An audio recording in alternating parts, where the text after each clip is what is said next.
Hi అందరికీ కూడా good morning అండి. Welcome to Telugu YouTube tab. So మన 10th క్లాస్ ఫిజిక్స్లో మనం పరమాణు నిర్మాణం గురించి చెప్పుకుంటున్నాం. ఇప్పటి వరకు అయితే మొత్తం 4 వీడియోలు వచ్చాయి. సో ఫైనల్ వీడియో ఇది. ఈ వీడియోతో మనకి ఫస్ట్ లెసన్ అనేది కంప్లీట్ అవుతుంది. అండ్ ఈ 5 వీడియోలకు సంబంధించి సమ్ అప్ చేస్తూ 6 వీడియో వస్తుంది. 6 వీడియోలో మీరు క్వశ్చన్ అండ్ ఆన్సర్స్ అండ్ ఎక్కడైనా సరే గ్యాప్స్ ఉంటే ఫిల్అప్ చేద్దాం.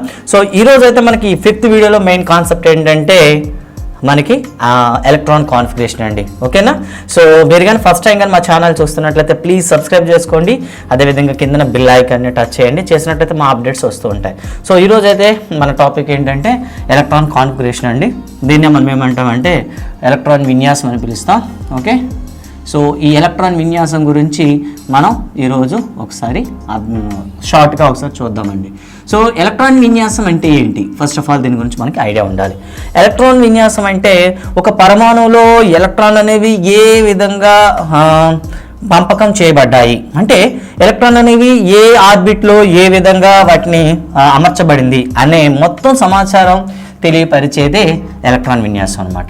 మరి ఎలక్ట్రాన్ విన్యాసాన్ని మనం తెలుసుకోవాలంటే కొన్ని బేసిక్ రూల్స్ ఉంటాయి. అయితే ఎలక్ట్రాన్ విన్యాసాన్ని ఏ విధంగా ప్రదర్శిస్తారు అంటే సాధారణంగా ఎలక్ట్రాన్ విన్యాసాన్ని మనం NL పవర్ ఆఫ్ Xగా రాస్తాం.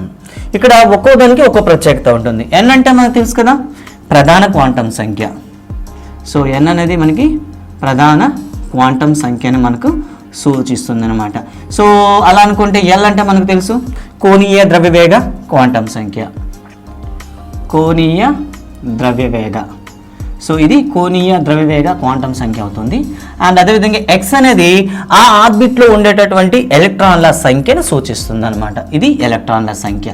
సో ఈ విధంగా మనం రాసేటప్పుడు ఏం చేస్తామంటే NL పవర్ ఆఫ్ Xగా రాస్తాం అనమాట. సో ఈ ఎలక్ట్రాన్ విన్యాసం మనం రాయాలనుకుంటే ఒక పరమాణుది సో ఏ బేసిక్ రూల్స్ని మనం ఫాలో అవ్వాల్సి వస్తుంది? ఎస్, ఇక్కడ మనకి 3 ప్రిన్సిపల్స్ అనేవి ఉన్నాయన్నమాట. ఈ 3 ప్రిన్సిపల్ ఆధారంగా మనం ఏం చేస్తామంటే మొత్తం ఎలక్ట్రాన్ విన్యాసం అంతా కూడా రాస్తాం.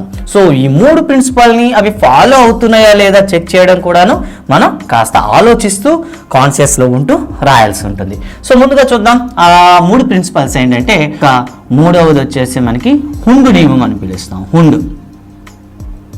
హుండు నియమం అని పిలుస్తామండి. ఇవి మనకి ఈ 3 నియమాల ఆధారంగా పరమాణు విన్యాసం అనేది ఏ విధంగా రాయాలి, పరమాణువులు ఉండే ఎలక్ట్రాన్ విన్యాసం ఎలా రాయాలి అనేది ఈ 3 నియమాలు మనకి సూచిస్తాయన్నమాట. సో ఒక్కొక్క నియమం గురించి మనం మాట్లాడుకుంటూ ఎలక్ట్రాన్ విన్యాసం ఎలా రాయాలి, ఎలా రాస్తే అది క్లియర్గా అర్థమవుతుంది అనే గురించి ఈరోజు మనం చూద్దాం. ఇందులో మొదటి దాని గురించి మాట్లాడదాం. అదే పౌలీ ఎక్స్క్లూజివ్ ప్రిన్సిపల్, పౌలీ వర్జన నియమము. నిజానికి ఈ నియమం ఏం చెప్తుందంటే పరమాణువులో ఉండేటటువంటి ఏ ఎలక్ట్రాన్కి కూడాను 4 క్వాంటం సంఖ్యలు సమానంగా ఉండవు అని చెప్తుంది అనమాట. ఈ నియమం ఏం చెప్తుంది? 4 క్వాంటం సంఖ్యలు అనేవి ఎప్పుడు కూడా సమానంగా ఉండవు. సో ఎలా ఉండవు ఒకసారి మనం ఒక ఎగ్జాంపుల్తో మనం చెప్పుకుందాం. ఇక్కడ 4 క్వాంటం సంఖ్యలు సమానంగా ఉండవు. ఓకే, ఇవి మనకు ఉండేటటువంటి నియమం అనమాట. ఏంటి 4 క్వాంటం సంఖ్యలు సమానం ఉండవు? అలా అయినప్పుడు హైడ్రోజన్కి అయితే ఎలా వస్తుంది? ఫర్ ఎగ్జాంపుల్ హైడ్రోజన్ యొక్క క్వాంటం సంఖ్యను రాద్దాం. సో హైడ్రోజన్ రాసేటప్పుడు ఎలా రాస్తామంటే ఒక S ఆర్బిటాల్ ఉంటుంది, ఒక ఎలక్ట్రాన్ ఉంటుంది. సో ఒక S ఆర్బిటాల్ ఉంటుంది కాబట్టి ప్రధాన క్వాంటం సంఖ్య S. అదేవిధంగా ఆర్బిటాల్ ఏముంటుంది? L = 0 అవుతుంది కాబట్టి అది S ఆర్బిటాల్ సూచిస్తుంది. అందులో ఒకే ఎలక్ట్రాన్ ఉంటుంది కాబట్టి 1s1 అని రాస్తాం. చూసారు కదా. మరి హీలియంకి వచ్చేమనుకోండి, హీలియంకి వచ్చేసరికి ఎన్ని ఎలక్ట్రాన్లు ఉంటాయి? 2 ఎలక్ట్రాన్లు ఉంటాయి. అలా అయ్యేటప్పుడు ప్రధాన క్వాంటం సంఖ్య 1 అవుతుంది. అలాగే మనకి కోణీయ ద్రవ్యవేగ క్వాంటం సంఖ్య L = 0 అవుతుంది కాబట్టి L = S అవుతుంది. అదేవిధంగా ఇందులో ఉండే 2 ఎలక్ట్రాన్లు 2 అవుతాయి.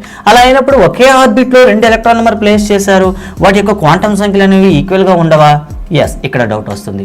సో హీలియంలో ఉండేటటువంటి 1వ ఎలక్ట్రాన్ చూద్దాం. 1వ ఎలక్ట్రాన్ చూస్తే N = 1 అవుతుంది, L = 0 అవుతుంది. అండ్ తర్వాత మనకు వచ్చేది ML. సో దాన్ని మనం అయస్కాంత క్వాంటం సంఖ్య అని చెప్తాం. ML = ఏమవుతుంది మనకి ఇక్కడ? ఇది కూడా 0 అవుతుంది. అండ్ లాస్ట్ వన్ MSకి వచ్చామనుకోండి, చూసారా, MS అంటే స్పిన్ క్వాంటం సంఖ్య.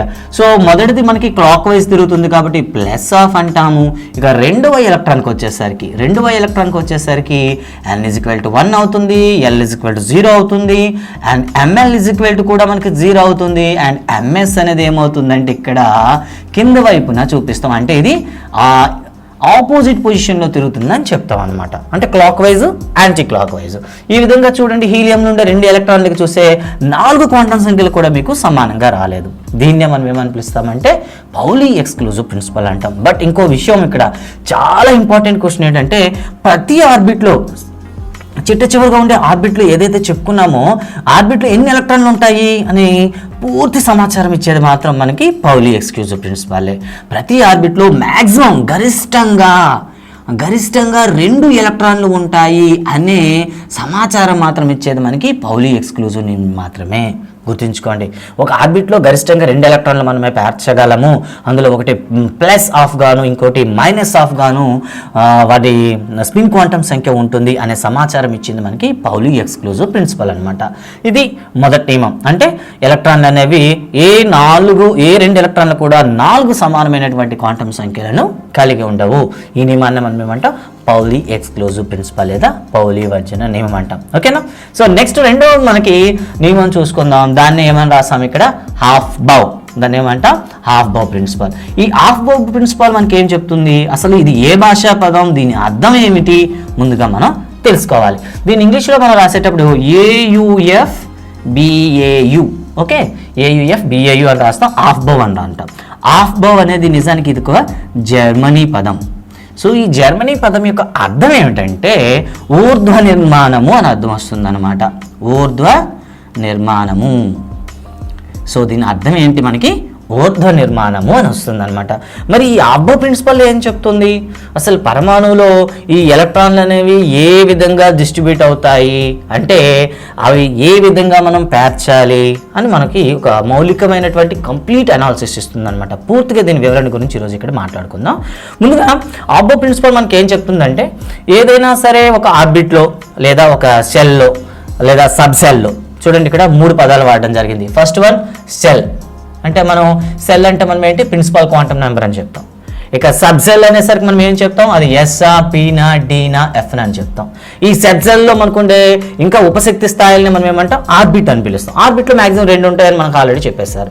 సో ఇప్పుడు సెల్కి సబ్ సెల్కి డిఫరెన్స్ చూద్దాం. సో హాఫ్ ప్రిన్సిపల్ ప్రకారం ఏంటంటే, ఒక సెల్లో కానీ నెంబర్ కానీ మనకి ఎన్ వాల్యూ తెలిసినట్లయితే అందులో గరిష్టంగా ఎన్ని ఎలక్ట్రాన్లు ఉంటాయో మనం ఫైండ్ అవుట్ చేయొచ్చు అని చెప్తారు ఈయన. అదే 2n² అనమాట. ఈ 2n² కానీ మనం వేసినట్లయితే ఒక సెల్లో ఒక శక్తి స్థాయిలో లేదా ఒక కర్పరంలో ఉండే గరిష్ట ఎలక్ట్రాన్ల సంఖ్యను మనం తెలుసుకోవచ్చు. ఇక రెండవది SPDF అన్నాం. వీటిని మనం ఏమంటాం? ఉపశక్తి స్థాయిలు అని పిలుస్తాం. మరి ఈ ఉపశక్తి స్థాయిలో గరిష్టంగా ఎన్ని ఎలక్ట్రాన్లు ఉంటాయి వీటిని తెలుసుకోవడానికి ఫార్ములా మనకి ఏంటంటే 2 × 2l+1 అనమాట. సో ఈ విధంగా ఒక శక్తి స్థాయిలో ఉండో చెప్పొచ్చు. ఫర్ ఎగ్జాంపుల్ S తీసుకుందాం. S అంటే S వాల్యూ ఎంత అవుతుంది చెప్పండి? మనకి 0. అంటే ఇక్కడ 0ని ఇక్కడ సప్లై చేయండి. సో 2 × 0+1 దట్ మీన్స్ మ్యాక్సిమం మీకు ఎన్ని వస్తాయి? 2 వస్తాయి అనమాట. ఓకేనా? ఇక రెండోది, ఇక P తీసుకుందాం. P అనేసరికి మనకి L = ఏమవుతుంది? 1 అవుతుంది. సో L = 1 అయింది అనుకోండి. సో ఏమవుతుంది? 2 × 1+1 వాల్యూ సబ్స్టిట్యూట్ చేయండి ఇక్కడ. 2 × 2 అంటే 2 + 1 కదా. ఈ సింప్లైజ్ మనం చేసినట్లయితే 2 × 3 దట్ మీన్స్ 6. అంటే పీ ఆర్బిట్లో 6 ఉంటాయని చెప్తుంది అనమాట. అంటే ఈ విధంగా సబ్ సెల్లో ఉండే ఎలక్ట్రాన్ల సంఖ్యను కనుగొనడానికి మన ఫార్ములా ఏంటంటే 2 × 2l+1 అనమాట. ఓకే, పూర్తి సెల్లో ఉండే ఎలక్ట్రాన్లు కావాలంటే ఫార్ములా n మనకు తెలిసినట్లయితే ఫార్ములా ఏంటంటే 2n². ఈ ఫార్ములాస్ ఉపయోగించి మనం చేస్తామన్నమాట. అయితే తను చెప్పింది ఏంటంటే పరమాణువులో ఎలక్ట్రాన్లు అనేవి అంటే ఒక పరమాణు సంఖ్య పెరుగుతూ ఉంటే ఏమవుతుంది? ఒక్కొక్క ఎలక్ట్రాన్ అదనంగా చేరుతుంది. ఫర్ ఎగ్జాంపుల్ హైడ్రోజన్ తీసుకున్నాం, ఎలక్ట్రాన్ 1 ఉంది. హీలియం తీసుకున్నాం, 2 ఎలక్ట్రాన్లు ఉన్నాయి. తర్వాత ఇంకో నెక్స్ట్ తీసుకున్నాం, లిథియం తీసుకున్నాం, ఎలక్ట్రాన్లు 3 ఉన్నాయి. అంటే ఇక్కడ పరమాణు సంఖ్య పెరుగుతూ ఉంటే ఒక్కొక్క ఎలక్ట్రాన్ సంఖ్య పెరుగుతుంది. అలా పెరిగినటువంటి ఎలక్ట్రాన్ అనేది దాన్నే మనం ఏమంటాం? భేదాత్మక ఎలక్ట్రాన్ అని పిలుస్తాం.